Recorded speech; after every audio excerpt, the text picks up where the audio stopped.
I'll have a blue Christmas without you. I'll be so blue thinking about you. Decorations of red on a green Christmas tree won't mean a thing, dear, if you're not here with me. I'll have a blue Christmas, that's certain. When all those blue memories start hurting, and you'll be doing alright with your Christmas of white. But I'll have a blue, blue, blue, blue Christmas.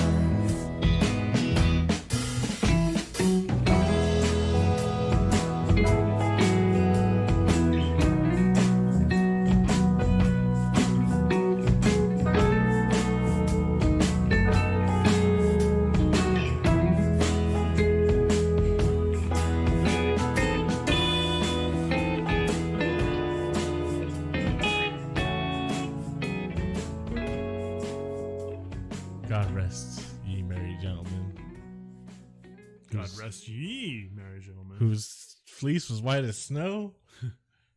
God rest ye merry gentlemen, whose fleece is white as snow. That's how it goes, I think, right? Merry Christmas. Merry Christmas. Merry Christmas. Merry Christmas. Happy holidays. Happy holidays, guys. Happy Hanukkah. Kwanzaa. What's the true meaning of Kwanzaa, Kwanzaa bot? What the hell is Kwanzaa anyway? Yep, this is our very special Christmas episode. It will have Christmas music. There's going to be jingle bells. Jingle bells. Been quite a week. Every week feels like longer than the last week, so I guess that's pretty good. Is it? I don't know. Somehow it seems like time is flying by, but then when we sit down and do the podcast, I was like, oh, it was a week ago? Seems like years ago. Ages. But, let's get into it. Mandalorian finished. Who cares? Isn't there one more episode? Yeah. But it's finished. It's over. It's done with. It's The Witcher's the new hotness. Is that what you're getting at? Well, I mean, it's just Mandalorian out of the way. Who cares? Watchmen. David Lindelof said that the original Watchmen reveres superheroes, thus proving he does not understand Watchmen. And that's why the show. Did he really say that? Yes. So why'd they let him make that show? He said that on his little podcast he does about Watchmen, and I don't understand Watchmen. Thanks for all the money, HBO. So I can make a show about how Dr. Manhattan learned to love again. I haven't watched the Watchmen show. I refuse to. I watched the first 3 episodes right when I talked about it last time on the podcast, and I just kind of forgot about it. But then I realized it ended, and I was like, all right, I got some free time. Let's see what this garbage is all about. It was bad. It was real bad. Our hero is a masked vigilante cop who continues to be a hero throughout the whole series, despite being a masked vigilante fascist cop. Definitely understood Watchmen. Awesome. Yeah, obviously, everybody's supposed to root for Rorschach. Yeah, Rorschach's the best. But yeah, you're right. The new hotness is The Witcher. Netflix original series, The Witcher. I kind of love it. I've never played the games or read the books, so I haven't watched the show, so I have really nothing to add. But go crazy.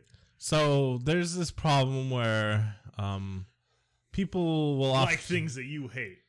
Well, no, people will like things that I like, but the type of people that like them start to become people that I hate. So oftentimes this is you've heard of this as like the hipster conundrum, pretentious thing, like, now that nerds know about Arcade Fire, I can't listen to them. But there's an element of truth to that. I was sort of early day one, played the first Witcher, thought it was pretty cool. You get like trading cards based on the women you sleep with. That was pretty weird. Witcher 2 was really I think good. that's like high school, isn't it? Yeah. Kavanaugh. Put it in my calendars. Witcher 2 was even better. Witcher 3 came out. Everyone loved it. And it became really mainstream. And it was a pretty cool game. It's one of those games that's way too long. And it being open world kind of ruins the thrust of the narrative. But that's just consequence of a game being open world, I guess. But now that it's mainstream and fucking incel loser gamers are all about it, it kind of makes me hate The Witcher. So I guess I'm pretentious, but The Witcher's back, the TV series, shot in a monochromatic grayscale that's absolutely god awful. That's what you want. In your looks fantasy. like a really bland, boring TV show. Some of the costume designs are terrible. A lot of the sets look really cheap. They're kind of just like riding off of the coattails of Game of Thrones. So bland, pointless, no visual style fantasy. Lighting's terrible. It takes itself super seriously, even though it's the campiest shit I've ever seen. I fucking love it because it's so detached from itself. It's amazing. Henry Cavill, I don't think he fits the character of Geralt very well. He seems like an okay guy. I appreciate his comments on the Me Too movement. Yeah. Do you still have that quote? I don't think I do. It was pretty bad. But I appreciate his commitment to staying jacked for no reason. Because, I mean, the reason to stay jacked is to be jacked. That's reason enough. That said, his like resting neutral face, he looks like fucking brain dead. Like there'll be shots of him just like in a scene and like who's that zombie? He's nothing behind the eyes with that man. So that's wild. Black like doll's eyes. The best part of it though is I haven't finished it yet, but like Yennefer's side story. For those that don't know, Yennefer is a very powerful mage. She's like Geralt. I don't like powerful women, so yeah, she's like sort of like Geralt's like paragon, like the ultimate woman for Geralt. But she starts off as like a hunchback, right? She's like a poor pig farmer daughter that's a hunchback and gets sold to the Mages Guild because she's got mage powers, right? So they got the actress in a hunchback prosthetic, and then they have like a prosthetic like insert into her mouth to give her like a sideways jaw and blah blah blah. And it's a real like she is all that sort of situation. Which was perfectly lampooned in Not Another Teen Movie. Janie Briggs, she's got a ponytail. And glasses. She wears overalls. There's paint on her overalls. Same sort of thing where it's like Netflix's original series, Witcher. You can't fool me. I know a beautiful human when I see one. She still just looks like gorgeous. Ooh, a pretty woman with a hunchback. Oh, jeez. No one will ever love her. So, yeah, I fucking love that shit. Because that's what I'm talking about. Is it's so, like, so fucking dumb. But, you know, that's what the world needs right now. Dumb? Some dumb shit. Because Australia's on fire. They're just hell excited about Christmas. Yeah, it's the French too. They're like, we're not working for Christmas. Hell no. And Australia's like, fucking get this shit burning. We need to let Santa know we're ready. Christmas bonfire, y'all. Hell yeah. That's the whole thing is Christmas is, traditionally it's a pagan feast. It's the last feast before the world goes dark, basically, because winter's going to be shitty. And Australia's just leaning into it, right? They're not going to let the world go dark is what they're saying. That's right. With that in mind, what do you think? Jesus Christ born in December? Definitely. For sure, in the Middle East in December, you could live in a manger without a problem. Yeah, and the shepherds are out herding their flocks, right? Yeah, that's in December. December. I know that from my vast years of sheep herding experience. So you reckon it seems legit, huh? Yeah. That's when Jesus was born. I think you're wrong. But you know what saintly figure was born on Christmas Day? Can you guess? Oh, it's Shane McGowan. Happy birthday, Shane. 61 years old? Happy birthday, Shane. You're 61. You look like you're 78. He does look pretty bad. He doesn't wear his dentures. You should wear your dentures.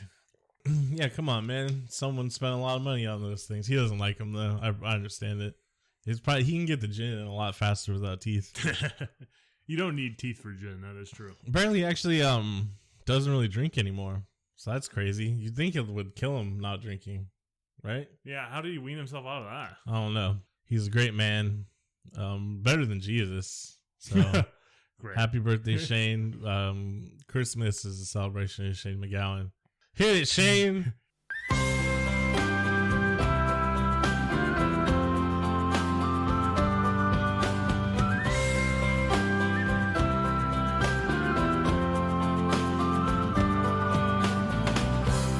I've been loving you a long time.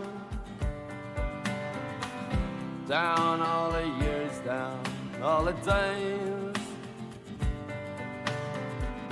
And I've cried for all your troubles. Smile at your funny little ways. We watched our friends grow up together, and we saw them as they fell. Some of them fell into heaven, some of them fell into hell.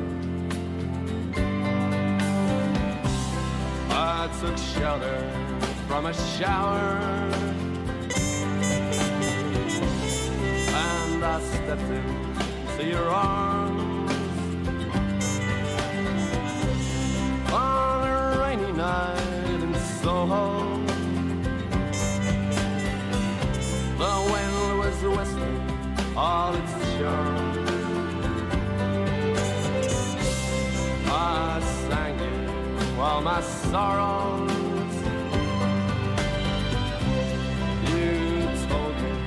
All your joys.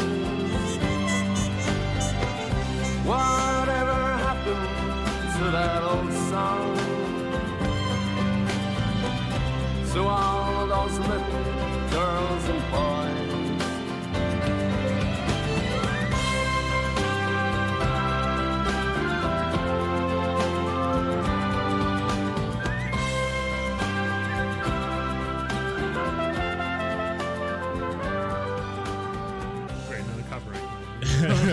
I don't ever want to make money off this podcast. Well, you're doing a great job. Except for I performed a magic ritual this weekend. And it's working fantastic. I mean, it's only been a couple days. I'm an American, and so my magic needs to be instant. Oh. Instant gratification. France having another revolution. They've had a few. I mean, like, how long? Is the French Revolution one revolution, or is it several? It's the never ending. The perfect society. The what is it? The tree of democracy has got to be watered with Thomas the blood, Jefferson's, blood of tyrants. The tree of liberty will sometimes need to be watered with the blood of tyrants. There you go. France has the right idea. Australia's on fire. We've basically destroyed Yemen. Syria's fucked. There's probably extreme flooding in Pakistan coming up again. Basically, the world's falling apart. So we watched Scrooged, and we're going to talk about it now. 7 o'clock, Psycho sees Santa's workshop, and only Lee Majors can stop them. In the night the reindeer died. Be here. Well, you can't show that commercial. That thing looked like the Manson family Christmas special. Think I'm way off base? Yes, you're a tad off base, sir. Frank Cross is more than the youngest network president in television history.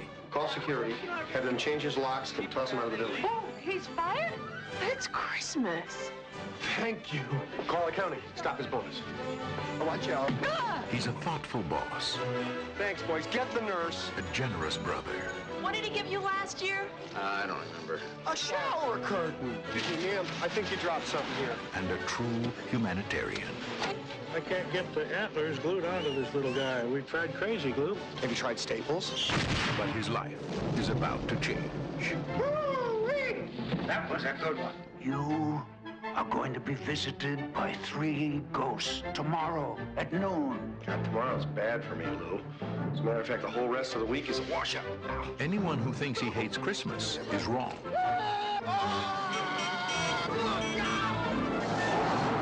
Go back to Jersey, you moron!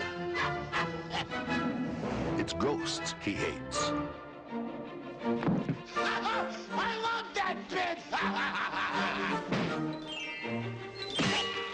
I'm the ghost of Christmas Christmas present. Bill Murray. Karen Allen. It sounded like you'd seen a ghost. A ghost? John Forsythe. Bobcat Goldthwait. Hey! You glad to see me, or is this a shotgun in your pocket? You know this one? Everybody knows this one. Let's go now. How does everybody know this one? Carol Kane. Robert Mitchum. I really care! David Johansen. Oh, I'm having the weirdest day! This holiday season, see Bill Murray get Scrooged. Hey, back off, big man. That may work with the chicks, but not with me. VHS KvLT. I sure want to talk about Scrooge. Bill Murray is back among the ghosts, only this time it's 3 against 1. That was the tagline for this movie. Was it really? Yeah, trying to write off of Ghostbusters hard, huh? This is 4 years after Ghostbusters. It's the first film Bill Murray's made in 4 years, because at this point he was living in Paris and didn't really want to be an actor anymore. I have nothing to add. That's fantastic. He should have continued to live in Paris and write poetry. I mean, I don't know if this is the movie to come back for. I liked it. Yeah, it's like a really good. Actually, loved it. It made me feel feelings. I was like, oh, I'm feeling the Christmas spirit here at the end. Maybe even a little tear. But I've been real emotional. I say that as if it's like, it's just, occasionally I'm really emotional. I'm just really emotional all the time. Well, basically, my entire life has been really emotional. So. Richard Donner directed this film. We already talked about him on Lethal Weapon. Not much more to add. Just go back and listen to that episode. See you later. Bill Murray, everyone knows who Bill Murray is. He's the guy. He does jokes. So Richard Donner initially had reservations about turning A Christmas Carol into a comedy. The Muppets, of course, have no fear of anything. They spit in the face of God, and they said, Muppets Christmas Carol, comedy? Absolutely. We're going to have Rizzo basically narrate this whole fucking thing. Yeah, Richard Donner was like, oh no, I'm so frightened. Oh, what will we do with this beloved classic? How could we make it a comedy? Yeah, Richard Donner sounds like Jimmy Carter. Hey, do you have a Marv Albert impression? Oh, do I? Nah, not really. For some reason, Marv Albert. This is Marv Albert. Marv Albert. Nah, I don't. It's Marv Albert. Remember his sex scandal because he was like biting sex workers? Yes. I don't remember what reminded me of that, but it was like last night when I was going to sleep. I was like, "Can I do Marv Albert?" This is Marv Albert. This is all Marv Albert. Marv Albert. Nah, I don't have a Marv Albert. I guess that's pretty good. I mean, Marv Albert. NBA Today. Marv Albert. Biting hookers. Marv Albert. Whoa, with my toupee. Oh. The toupee stays on. Marv Albert. Toupee on or off. Your impersonation is good when you just say the person's name over and over again. This is Marv Albert. How else are you going to know I'm Marv Albert? Speaking of Bill Murray. Bill Murray. I'm Bill Murray over here. Ghostbusters. Hey, Bill Murray. It's me, Bill Murray. That's what he sounds like, right? Movie critic Roger Ebert said this was the worst film adaptation of Christmas Carol he had ever seen. That's bullshit. Every episode with Roger Ebert comes up, he's wrong. Here's my Roger Ebert impression. That's what he sounded like. Nasally and monotonous and always wrong. How could one man be so wrong so often? Oh yeah, Bill Murray's first starring role since Ghostbusters in 1984. Mm-hmm. That's right. That's true fact. So you just made up. No, that's a real part of human history. It's real historical stuff. Mm-hmm. This is real as the Jesus myth. There's gonna be a lot of weird sounds on this one. Stop making noises. Bill Murray and director Richard Donner reportedly did not enjoy working together, creating a lot of tension on set. Bill Murray's hard to work with. Good That's thing, what I fucking got. Good thing he came back, huh?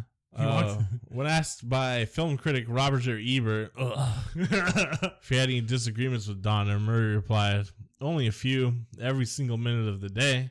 This could have been a really, really great movie. The script was so good. There's maybe one take in the final cut movie that is mine. We made it so fast it was like doing a movie live. He kept telling me to do things louder, louder, louder. I think he was deaf." I mean, Bill Murray is fucking loud in this movie, but I think it works. I mean, he yells a lot. He's also like so comically shitty in it. Yeah. I mean, a lot of it makes sense. This is exactly who you would expect to be like the upper crust, like television producer or just anyone like in the upper echelons of society that is so detached from normal civilization. But some of it is just like ridiculously like villainous. Like when he rips the kid's picture off the wall. Yeah. This is trash. Kid 11 fingers. Bullshit. It does make me interested to see what the original screenplay was like. Did they actually deviate from the screenplay, or did you just not like the takes they used? It's a little bit of both. So the screenplay was punched up by Bill Murray, and well, he met the two writers of the screenplay, Donahue and I don't know the other guy, Tipper. They're Saturday Night Live writers that actually were friends with Bill Murray. So they kind of like punched up the screenplay when Bill Murray signed on, and then. Yeah, Bill Murray ad-libbed most of his lines, and Richard Donner had final cut. So the screenplay is a little bit different than what was brought to Bill Murray, but he made those choices. And then he ad-libbed a bunch of shit, and Richard Donner chose what he liked. So I don't know. It's like not Bill Murray's movie, you know? Yeah. I know he's starring in it, but he's not the director. So can't really hold it against Richard Donner for cutting the movie the way he wanted to, since he's the one who made it, really. Well, I mean, it's a team effort. Movies are a team effort, but he is the director, so he's the boss. He's got the final say on some of that shit. Speaking of which, when interviewed in 1998, Richard Donner discussed Murray's penchant for improvisation and described the experience of directing Murray as follows. It's like standing on 42nd Street in Broadway and the lights are out and you're the traffic cop. So basically it's mayhem. Yeah, you just can't control him. Try your best, and he just does Bill Murray shit. All of Bill Murray's acting brothers appear in this film. John Murray, Joel Murray, Brian Doyle Murray. Also known as the evil villain from Christmas Vacation. I don't have a Brian Doyle Murphy either, apparently. I can hear him in my brain, but I don't think I can replicate him. John Murray, of course, plays his younger brother in the film. Brian plays the dad. Yeah. And then other Murray, Joel Murray, I don't know. He's in the background somewhere or something. There's the scene where he's with the Ghost of Christmas Present, and they walk into his brother's Christmas party, and Bill Murray's like, it looks like a beer commercial. I was like, damn, yeah, it does. You're not wrong. That was very accurate. Brian Doyle Murray. He was on Saturday Night Live at one point. Did you know that? Was he really? Yeah, he was like a cast member. I don't think he made too much screen time. I don't remember ever seeing a skit he was in. Yeah. Obviously, it was probably before I was born, but yeah. At the beginning of the film, Lee Majors rolls up with a minigun. I forgot about that. Yeah, guess what that prop's from? Terminator. Predator. Damn. It's Jesse Ventura's minigun. You got to recycle, reduce, reuse. Lee Major, he's big into that. It's the $6 million man, Lee Major. You've been a very good boy this year, Lee. Actually, it kind of reminds me. We've watched since Christmas time. I'm watching Christmas movies with the kids, and we watched the two Netflix Christmas movies. Like there's the Klaus one, which is like animated, and it's the origin of Santa Claus, sort of. That was kind of good. Jason Schwartzman plays the main character. Santa Claus? No, like a postman. Oh. And then there's another one with Kurt Russell as Santa Claus. And I kind of got a little bit of the Lee Major vibes from that, because he's like driving a Corvette at one point. Santa Claus is, I don't know if it's a Corvette, but that's in my head is a Corvette. And he's playing jazz music. You can't see my face because this is a podcast, but my eyebrows are raised. It was a fun movie, but it's not a movie that is going to be anybody's favorite Christmas movie. No, I mean, of course, it's Muppets Christmas Carol. But I definitely got some similar vibes from that. I'm like, oh, Kurt Russell is Santa Claus. I should watch it just because Kurt Russell's in it. This is Kurt Gus. I said I was going to do it last year when it came out. I think it came out last year. Yeah, right? it was last year. I was like, it looks stupid, but I'll watch it because Kurt Russell's in it. Never got around to it. I'm trying to hang into the Christmas spirit, though. It's not working. No. That's the cool facts I got, but this one's going to be, now it's time to talk about the cast. You already did. It's Bill Murray's friends and family. Friends and family. What about Karen Allen as Claire? What about her? She's pretty cool. When she showed up, I was like, hey, that reminds me of my friend Amanda, because they both have giant eyes. Giant eyeballs. Staring at me, you got the bug eyes. Yeah, my friend Amanda ghosted me. Christmas ghost. Christmas. She's a Christmas ghost.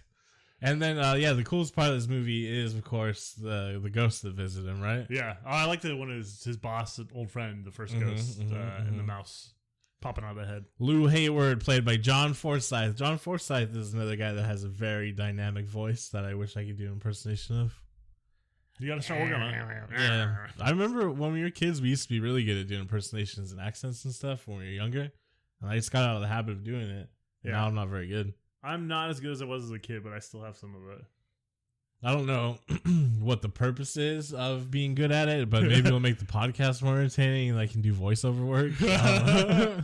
There's all these things like, I need to get better at that. And it's like, well, what value does it create? And I say, you know what? Doesn't fucking matter. Not everything needs to be this value creation. You goddamn capitalist. Get out of my face. But then you talk to yourself that way. Then get close to my face and listen to my podcast. And then give us money, you stupid capitalist. Trying to sell out. Also, John Glover's in it as Bryce Cummings. Famously, this movie and Gremlins 2. I don't really know him from anything else. Oh, he's in RoboCop 2 for a little bit. Whoa! He's great in Gremlins 2, though, just like the TV executive. Yeah, I was going to say, he's just auditioning for his role in Gremlins 2. Yeah. Bobcat's in it. Bobcat. It's crazy that he was a celebrated like comic, stand-up comic, and then he started doing the funny voice. That's when he started getting the big bucks.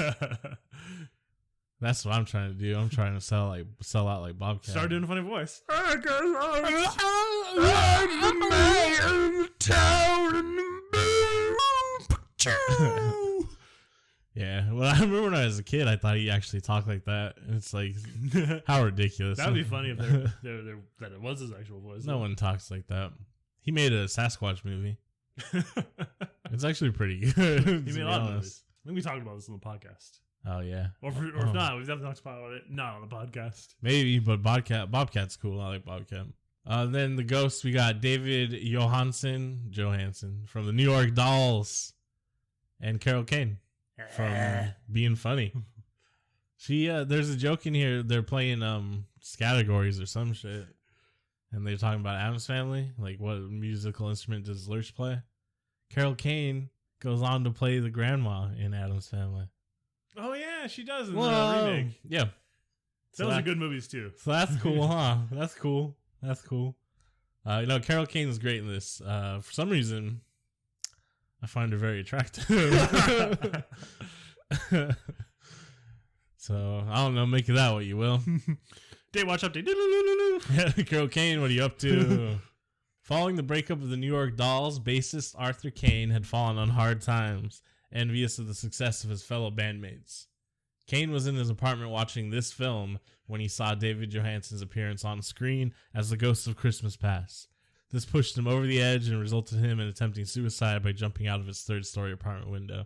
Merry Christmas! Ho, ho, ho. He, I guess he didn't make it to the end of the movie where the message is related what the film is actually about. Well, obviously, he just saw his former friend, probably former friend and former bandmate on TV, and he's like, fuck. Yeah.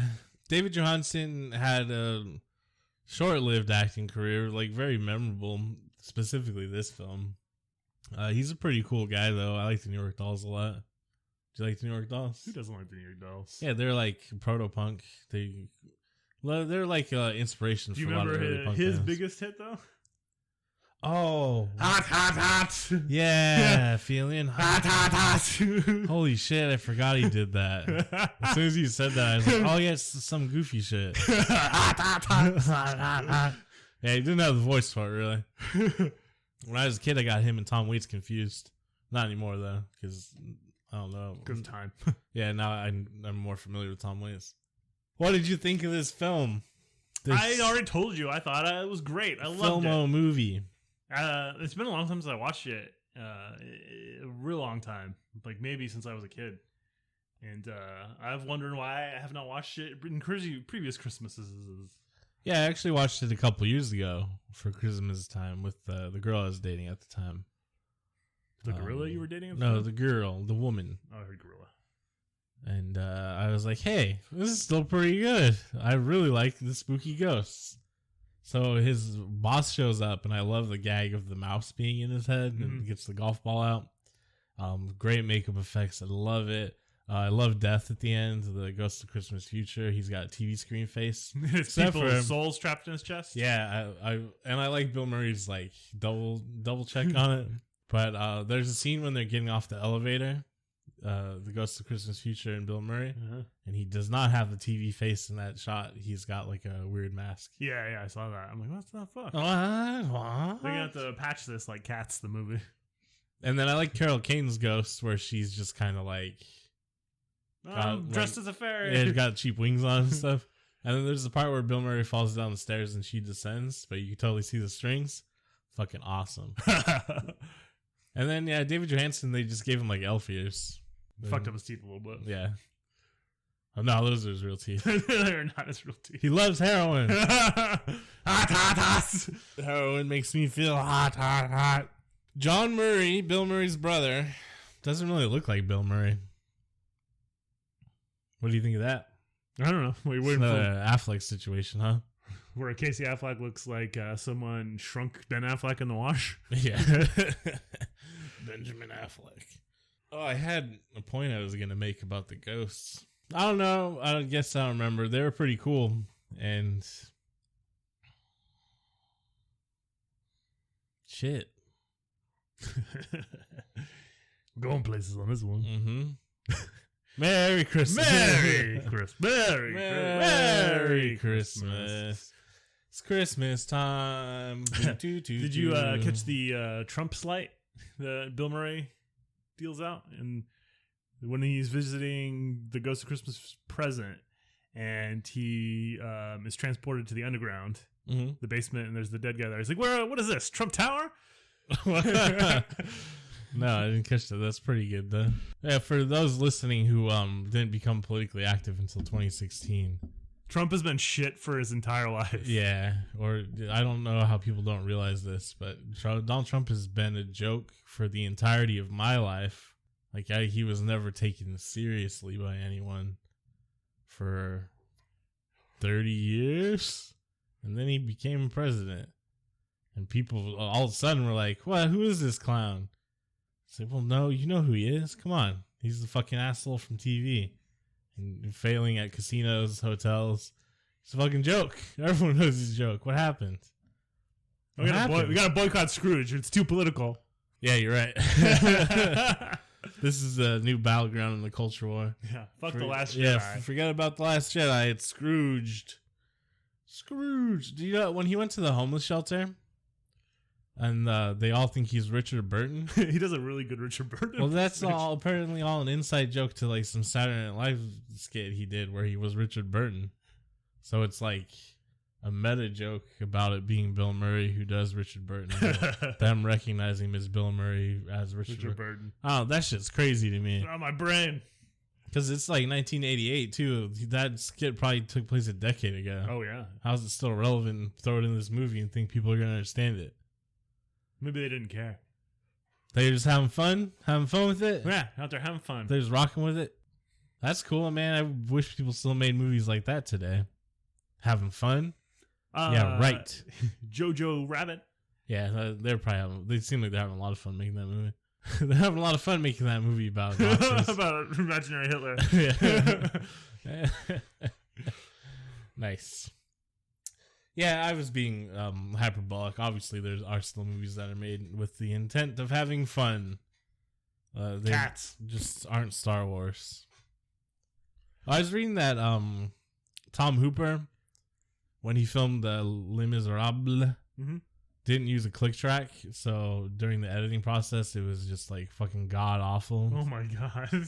And then apparently, Cats. There's several scenes where like the CG overlay on characters doesn't work.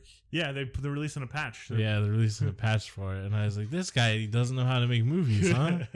That's crazy. I still want to see Cats, though, because all the reviews for it make it seem like it's like a cosmic horror to watch it. Like, it sounds like they they saw like an old one. And I'm like, oh, I have to see I can't this. even tell you. Oh, it's cyclopean and horrific. Yeah, it's dark and dreadful and wet, slopping, serping sounds.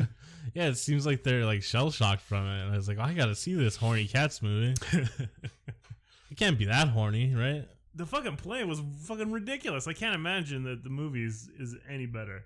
I'm into it. I'm checking it out. I'm gonna come out of it a furry probably, but whatever. I'm down. This is what it takes. I'm down to try new stuff all the time. So, it's no Scrooge though, because Scrooge has a message. It's got a message for you. It's a message you're familiar with because it comes from a little novella, a little short story you might have heard called Christmas Carol, written by Charles Dickens like 200 years ago. Maintains relevancy. A lot of people are always like, he like pumped that shit out in like a weekend just because you got made money by the word and blah, blah, blah. And it's like, well, that doesn't make Charles Dickens a bad author because, in fact, the fact that it's maintained relevancy for so long and he pumped it out in a weekend kind of actually makes Charles Dickens seem like a badass writer. It does. Charles Dickens is an amazing writer. He has more out there besides the Christmas Carol. A lot of people sleep on like his travel logs where he would go to like the 5 Points or like other ghettos and write about it. Mm-hmm. That shit is dope. People need to read that more. I read Mark Twain's travel log once. It was really fun. Oh, the one that's just about the great old Mississippi? No, this is the one where he his trip to Europe, and it's called like Idiots Abroad or some shit. Oh, Jack London's got a good trip to Europe too. It's like the part where he's in Whitechapel. Mm-hmm. And it's like around the period that Jack Ripper would have been around. He's like, man, it fucking sucked in Whitechapel. Yes, Charles Dickens, he's more than just Christmas Carol or any of the other shit he wrote for money. Because he did get paid by the word. That's why it's like, you read some of his passages in like the stuff that he was just getting like commissioned for. And he's like, how many adjectives can I use here? How many superfluous words? How many times can I reiterate what I said and get away with it? Which, I mean, that's just cunning. Because he got away with it. Yeah, he's just a cunning businessman. He probably didn't pay his taxes either. Because that's what cunning businessmen do, right? That's just smart business, guys. Yeah, that's good business. Good business. Probably, I would say Charles Dickens probably did pay tax, though, because he doesn't seem like an evil person. But you never know. Yeah, it's 200 years ago. Yeah. This film is, of course, about an evil person, though. Bill Murray. John, what? It's like Xavier. Javier. Xavier's middle name. Cross is his last. What is his first name? David Cross. Yep. David Xavier Cross. Javier. Yeah, let's talk about how comically mean he is. We did that a little bit. Like, just the weirdest shit. So, to start things off, he's so comically mean. I get what they're trying to do is they're trying to sort of criticize like mass media at the time when he shows his trailer for Scrooge. It's still an applicable commentary on mass media now. Yeah, but it's like so comically villainous. It's like it doesn't have anything to do with the Christmas Carol. That's Bobcat's point. That's just so wild. Like there's no way he could be in that position unless through nepotism and be that out of touch with like what he's doing. You know what I mean? I don't know why I'm nitpicking. You gotta accept the comedic the world that is presented to you. Yeah, but it's just like what that shit doesn't have anything to do with Scrooge. I guess it does sort of tangentially, especially when you get to the end of the movie when he's talking about, hey, you can do the right thing for Christmas and you can do it every day and you can continue to do it and things will be good.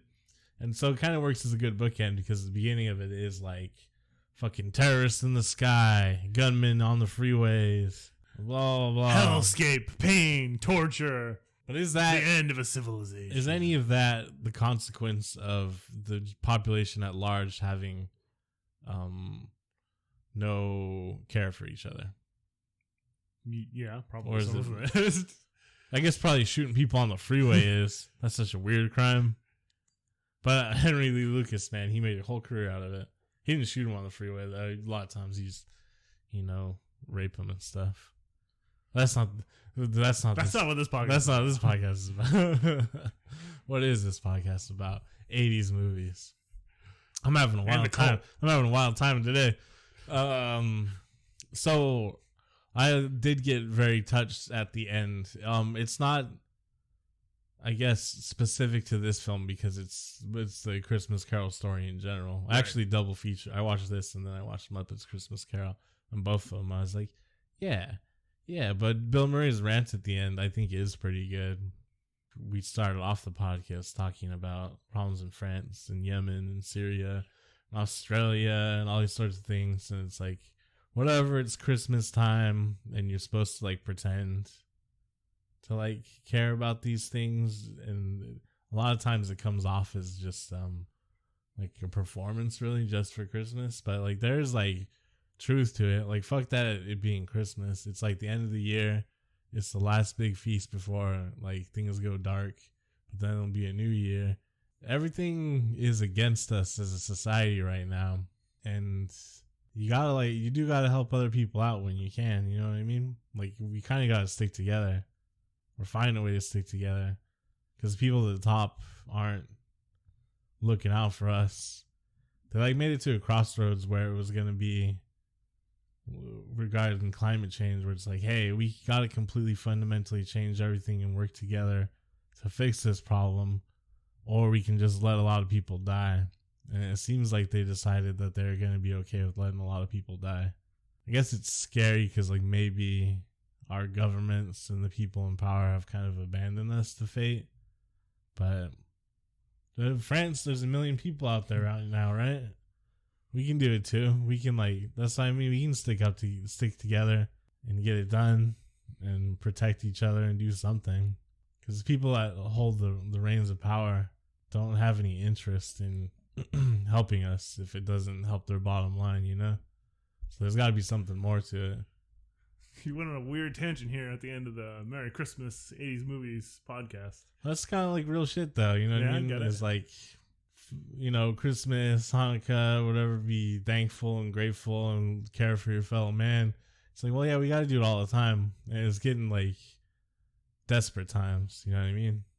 Where I don't know how to do it. I don't have the solution, like how you can get along with people that support Trumpito or whatever, but there is the common interest in saving the earth and being able to provide a better life for everyone. And maybe they don't realize that they care about those things because they're racist and weird shit like that, but I don't know, if you can broaden people's perspective, and sometimes you just gotta kind of help people. You gotta help shitty people so you can help good people too. I don't know, you gotta do the right thing despite other people being shitty. Yeah, I guess that's probably the main thrust. Yeah, like you can't control. I mean, honestly, some of you out there probably have relatives or know people that are very much the opposite of yourself, Trump supporters, whatever you want to call them. They don't believe in climate change, whatever. You're not really going to be able to change their mind by just talking to them, and I don't think that's an answer. I don't think I can talk to all of my family members that disagree with me until I'm blue in the face, but they're not going to change their mind. So you have to find a way to get past that and still make it. Yeah, the whole thing is it's much bigger than it's really bigger than the one person in your family or the 10 people in your family. I don't know, we're way far afield now. Well, it's even bigger than beyond your family, or it's bigger than people that support Trump, or whatever. It's like, I mean, they're gonna have to come along for the ride. You know what I mean? Like, I don't know, maybe there'll be a civil war and we'll have to kill each other, I don't think that's a very good idea. But sometimes you gotta do what you gotta do, right? You gotta water that tree. Yeah, it's kind of performative, and maybe there's not as much depth to it with regards to the Christmas season or the holiday season, but it is a good sentiment to try to carry around all the time. You know, I mean, like, you don't gotta be friends with, like, people on the far right or fascists or racists or whatever. You can call them out, be mean to them and stuff, but I don't know if we need to, like, put them up against the wall or whatever. You gotta, like I said, if you want to make a better world for everyone, like some shitty people are gonna get through. They just gonna have to come along for the ride.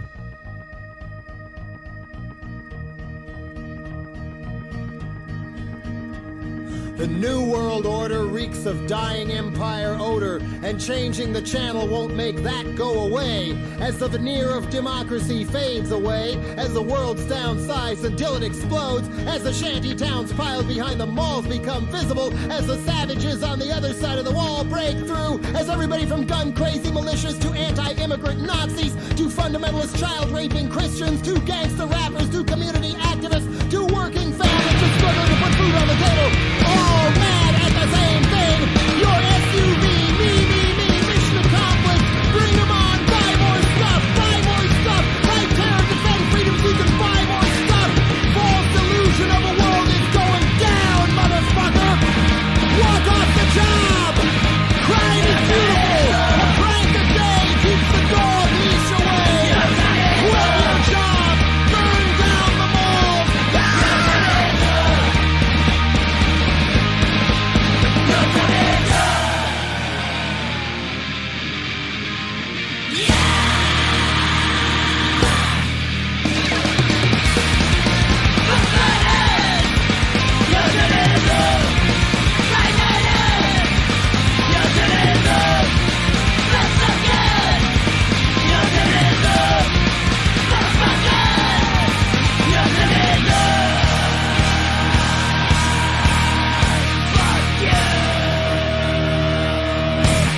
And then I was thinking about the scene where he just gets his brother a towel, but it ends up being a VCR player, and then it's like, man, you don't even hang out with your brother anymore. I was thinking about like the successful people or the wealthy and shit. So like his familial relation as compared to his assistant's Grace's family, right? Where it's like everybody together. Yeah, and I was thinking about like, yeah, our family's like not well off. We're not like strictly poor or anything. We have to like rely on each other a lot, but I think that's a lot better than being successful. I don't know. Is it? I don't know. I've never tried being successful, so I don't know. I have nothing to compare it to. I've never been lived a life carefree of money worries, so yeah, I can't say. I don't know. I just wouldn't want to be alone. You can buy friends. That's what he did. No, he doesn't have any friends. Yeah, I know. That's the whole point of the movie. Just has a job. That sucks. I don't care about a job. Damn, this movie hit me hard. Or just because I'm emotional and it's Christmas time. Oh well, I got my family. I'm doing a podcast with my brother. I'm not that lonely. It's all good. Merry Christmas. Oh, fucking depressing though. It's not. It's like the horror of reality, but it's like things are still good, you know? It'll be alright. We'll figure it out. Fuck a job.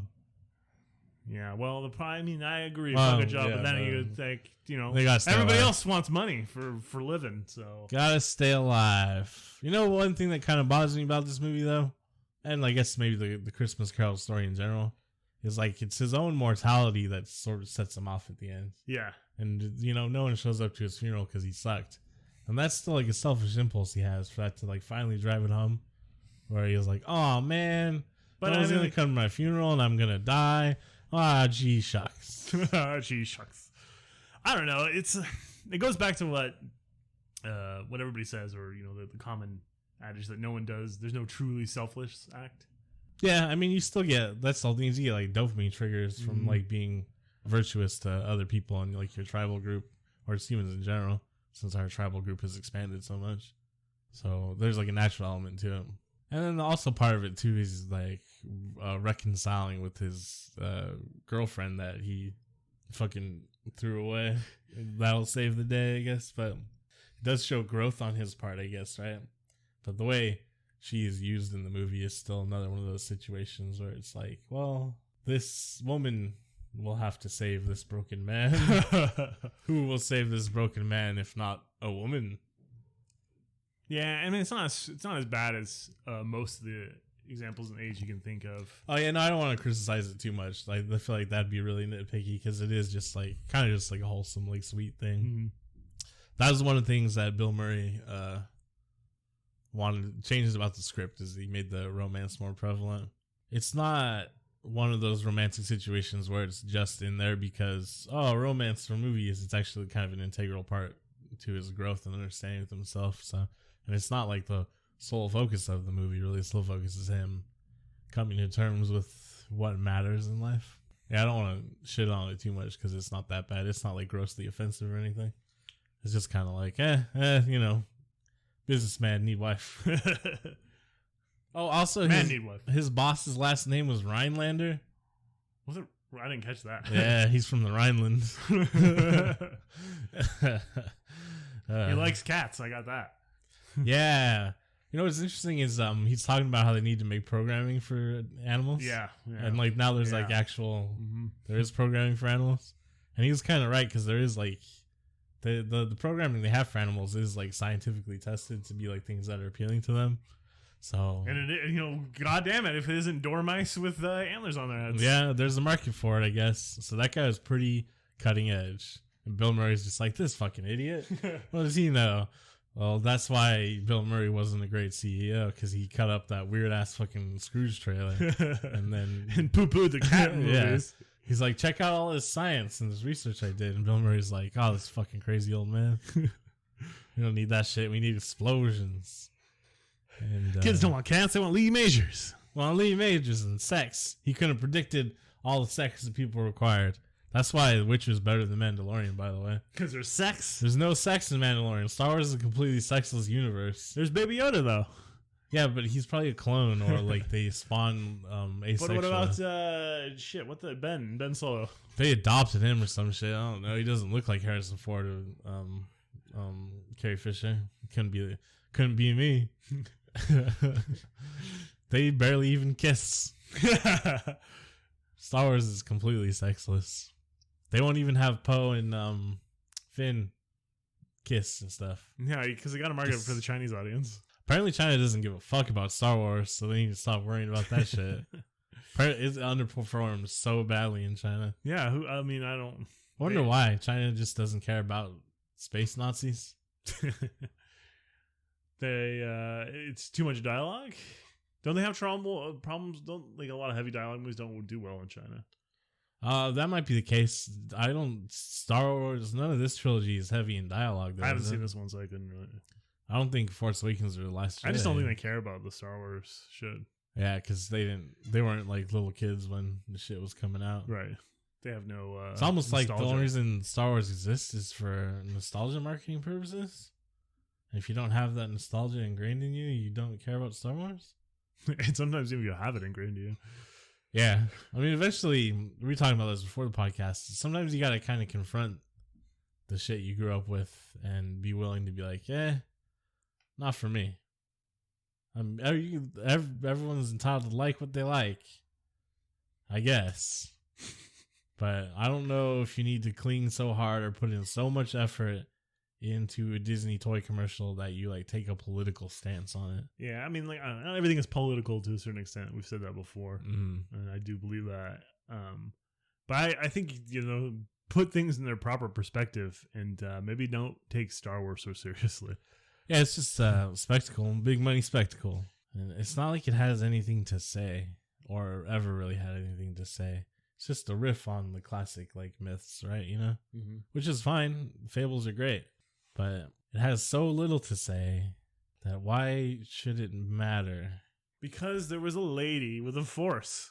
A lady used the force. Yeah, and they had I really feel like misogyny. I got Asian American in Return of the Last Jedi. Oh man, I think the reason that the like people on the right were so upset about Kelly Marie Tran Rose was because they were like, come on, let Poe and Finn kiss. I want to see those two men having sex on screen, full penetration. And they introduced this female character. I'm never gonna know what Poe's butthole looks like. Exactly, that's what they're upset about. Otherwise, it doesn't make any sense. Otherwise, the argument doesn't make any sense. So that's it. Those are two options. Either you loved her and she needed to be in the movie, or you're just mad that you didn't get to see them having sex. What if you're like, I mean, it just wasn't a very good movie, to be honest. But obviously you shouldn't. It's not her fault the movie wasn't very good. She shouldn't have been harassed online about that shit. Yeah, that's what I mean. It's fucking Star Wars. Who cares? Just buy your merchandise and shut up, you fucking nerds. That goes for both sides argument on that one. I will both sides this one. The people on the left that are like fucking standing The Last Jedi because somehow it. Yeah, no, I'm with you on this one. Fuck that, man. It's like I said, it's a 2.5 hour Disney toy commercial. It doesn't have shit to say. I don't care. No, it said rich people are evil sometimes. Oh, yeah. From the fucking richest conglomerate on the planet. Well, maybe not the richest, but it's up there. Like, that, it doesn't have shit to say. It's completely meaningless. Who cares that nerds on the internet are being misogynist, homophobic, shitty nerds on the internet? What else do you expect from them? That doesn't mean you gotta double down and be like, I'm a Star Wars fanatic now. All I care about is everything through the lens of Star Wars. No, say fuck it. Fuck Star Wars. Doesn't matter. Don't post YouTube videos criticizing fucking mainstream pop culture bullshit. It doesn't matter. Worry about real world shit. Listen to our podcast about real world pop culture bullshit. I mean, it does. We're irreverent. Yeah. Also, I don't know if my message is here. I'm not particularly here to radicalize someone into being an anarchist like me or whatever. Because fuck, you're not cool enough, anyways, man. You didn't hang out. You didn't grow up in the punk scene. You don't know what it is. You know what it's like on the streets. You're just all a bunch of fucking liberal ass, fucking middle class, suburban Reddit nerds. I don't give a fuck about your opinions. Come listen to my podcast. Give me money though. Merry Christmas. Merry Christmas.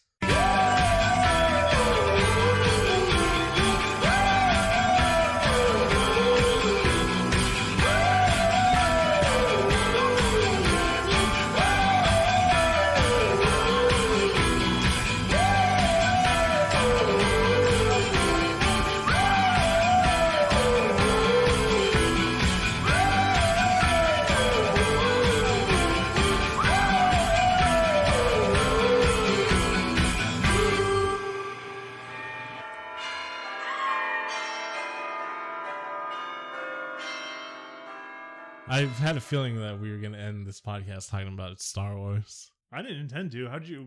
Did I bring it up or did you bring it up? I don't know where it came from. I feel like you did it. Oh, I was talking about The Witcher, and it has sex. Star Wars doesn't have sex. No, that's how we got it. That's why Witcher's better. That's it. Merry Christmas. Merry Christmas. God bless us. Every one of us. Is that the part that made you cry when he said God bless us? No, I didn't ever like cry or anything. I just kind of like felt emotions. Yeah, I was just like, oh, I'm feeling it. Feeling it. I'm feeling it. I'm feeling it. Jojo Rabbit made me cry this week, though. I don't know. Sometimes I just cry. It's all right. I just cry all the time. I love it. I love crying. I'm going to go home and cry right now. I'm at home. I can cry anytime I want to. No one can stop me. I almost cried on this podcast. Fuck it. Man, this is real shit. I don't give a fuck anymore. This is real life. It's getting to me. I'm feeling it. I don't know. That's the thing, though. This is the podcast. Is I want like people to listen to it and maybe make a career out of something. But like, a lot of it is just like an outlet for my thoughts and stuff. And then I don't know. I spent like my entire 20s like being a wreck of a person and like trying to turn that into like art in some way. Didn't work out. So I was like, maybe if I'm like honest and emotionally open as far as like art or performance goes, maybe that will be better. So I'll just try that out, give that a shot, and see if I make money off of that. You know, some disingenuous shit. Or maybe it's just because I got older. Who knows? And that doesn't work out. I'm gonna rob a bank. I mean, that's the retirement plan. Woo! Shit. Watch Muppets Christmas Carol. Watch Scrooged. Watch The Hogfather. Actually, The Hogfather is really cool too. Oh, I'm gonna start rereading that today. You should watch it with your kids. It's good. My friend Amanda showed it to me a couple years ago, and we watched it around Christmas time. And I was like, "Oh, this is great. I love my friend Amanda. Hope we stay friends forever." Why are you trying to make yourself sad? Because it's Christmas time. Christmas time is here. It's Christmas Eve, babe, in the drunk tank. Oh man, what was that shitty Christmas song from Silent Night, Deadly Night? Santa Claus is something here. You better watch out. You better watch out. You better watch out. You better watch out. You better watch out. You better watch out. All right, Merry Christmas, everyone. Be good to each other. Love your family. If your family sucks, I mean, you can still love them. You still love them. Hopefully, you have someone there for you. If not, I'm there for you. I love you, whoever you are, as long as you're not like a serial killer or on the far right. I know I said we gotta bring him along for the ride, but like I don't have to like you. So yeah, I'm not related to you. Yeah.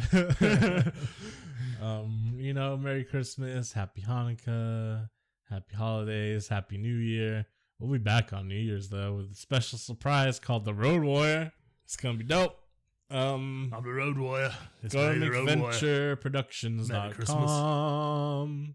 Follow us on Twitter. Rate and review on iTunes. I think you do it on Spotify too. Give us like 1 million stars. Google Play, or wherever you're listening to. I don't know. Just tell people about the show. There's several downloads that I can't account for. They're downloaded to mystery platform. It literally says unknown on the analytics. Holy shit! Someone's stealing our content. As every episode, I steal someone's music. I'm an anarchist. What can I say? I don't know what my thoughts are on property rights. I don't think they exist. Tear down the wall. Steal this book. Steal this book. Steal this book. Don't buy it. Don't buy it. Oh, it's still this record, isn't it? Yeah, I mean, they're Steal This Book, and then they made Steal This Record. You know, System of a Down did it too, right? They had an album called Steal This Record, I think.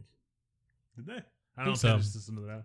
I didn't when they first came out because, like I said, I was associated with like the weird chuds that were also listening to Slipknot and like were annoying skater kids that like weren't. I didn't like them because I was pretentious punk rock or whatever. But then I got older and I was like, oh, never mind. System of a Down was like actually like anarchy, like punk rock band that just happened to have like a crazy metal sound. What? Yeah, I'm guessing a lot of people who listen to System of a Down probably did not understand or share their politics though, because it was really like chuds in their trucks. You know what I mean? So that's what I mean. How did metal become like the redneck rock? It's if you're really into metal, it's not. It's just, but you know what I mean, like the butt metal, the radio shit metal. Exactly. I don't know how that happens, just because it sounds horde. But people that are really into metal, usually they're not like that. Obviously, there's black metal and death metal has a problem with the far right, but generally. Most metal subgenres, people that are really into metal are on the left, and they're usually pretty chill.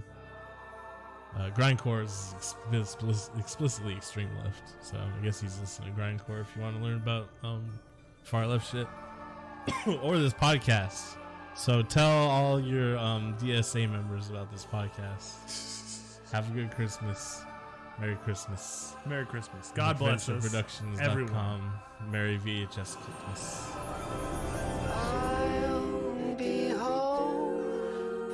Christmas, you can plan on me.